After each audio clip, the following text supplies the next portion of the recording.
Why is starch gelatinization important for cooking? Imagine biting into a spoonful of pudding or a bowl of rice and noticing how smooth, thick, and satisfying the texture is. That's all thanks to a process called gelatinization. When you cook foods rich in starch, like potatoes, rice, or corn, something special happens at the microscopic level. The starch granules inside these foods absorb water and swell up. As they heat up between 60 and 80 degrees Celsius, the crystalline structure of the starch breaks down, allowing water to enter and cause the granules to expand. This swelling makes the mixture thicker and more viscous, turning a thin liquid into a creamy, stable food. This process is essential because it helps create the textures we love in many dishes. For example, sauces become smooth and cling to ingredients, puddings turn silky and firm, and bread dough develops the right structure to rise. When starch gelatinizes properly, it also helps stabilize the food, preventing it from separating or becoming watery. That's why understanding how much water to use and the right temperature is so important in cooking.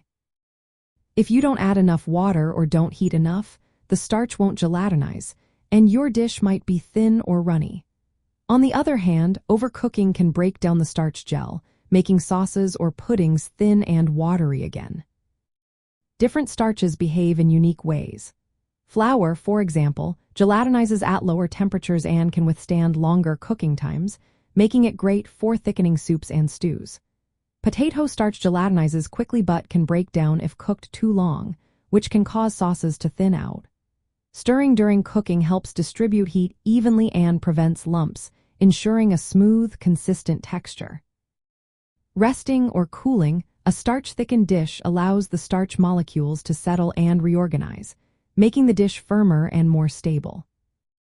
In industrial food production, gelatinization is used to create instant products. Pre-gelatinized starches are added to foods so they rehydrate quickly without needing long cooking times. This process is used in instant puddings, sauces, and even some snack foods. Overall, gelatinization is a key step in transforming raw ingredients into the textures and consistencies that make our favorite foods enjoyable.